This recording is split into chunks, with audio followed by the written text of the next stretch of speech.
ఓం నమో భగవతే వాసుదేవాయ. చివటం కళావేదిక వీక్షకులందరికీ హృదయపూర్వక నమస్కారం తెలియజేస్తూ ఈరోజు భగవద్గీత మొదటి అధ్యాయంలో 2-3 శ్లోకాల గురించి తెలుసుకుందాం.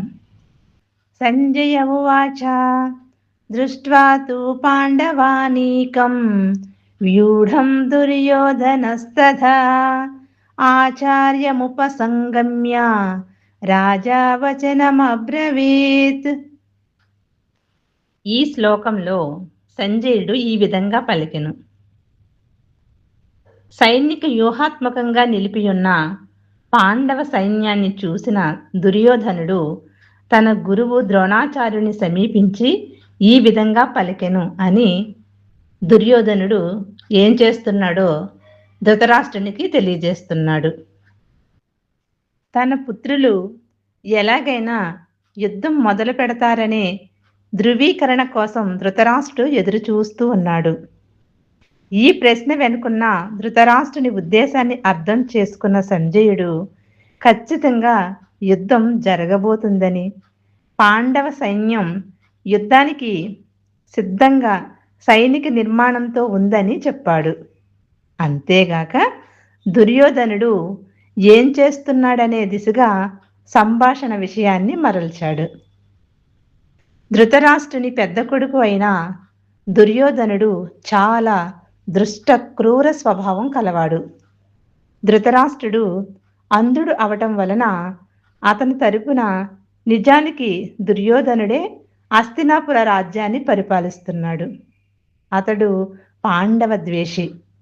ఎలాగైనా పాండవులను అడ్డు తొలగించుకుని రాజ్యాన్ని ఎదురు లేకుండా పరిపాలించాలని నిశ్చయించుకున్నాడు. తన సైన్యాన్ని ఎదుర్కోగలిగినంత సైన్యాన్ని పాండవులు సమీకరించుకోలేరు అని అనుకున్నాడు. కానీ దానికి విరుద్ధంగా జరిగింది. అలాగే అపారమైన పాండవుల సైనిక సామర్థ్యాన్ని చూసి వ్యాకులతతో ఆందోళన చెందాడు. దుర్యోధనుడు తన యుద్ధ గురువు ద్రోణాచార్యుని సమీపించడం, యుద్ధ పరిణామం మీద అతనికి ఉన్న భయాన్ని మనకి స్పష్టంగా తెలియజేస్తోంది. నమస్కరించాలనే నెపంతో ద్రోణాచార్యుని దగ్గరికి వెళ్ళినా అతనికి నిజమైన ఆంతర్యం మాత్రం తన ఆందోళనని ఉపశమనం చేసుకోవడమే. ఇప్పుడు దుర్యోధనుడు తదుపరి శ్లోకంలో పశ్యేతాం పాండుపుత్రాణం ఆచార్య మహతిం చముం వ్యూఢాం ద్రుపదపుత్రేణ తవ శిష్యేన ధీమతా.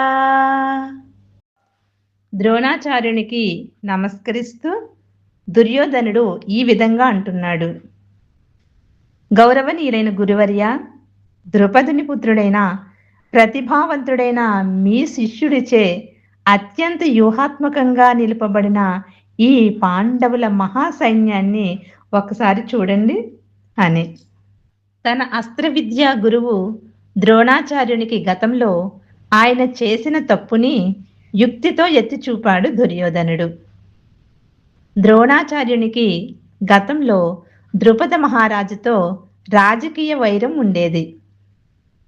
వైరంతో ఆగ్రహం చెందిన ద్రుపదుడు ఒక యజ్ఞం చేసి ద్రోణాచార్యుని సంహరించగలిగే పుత్రుడు కావాలనే వరం పొందాడు.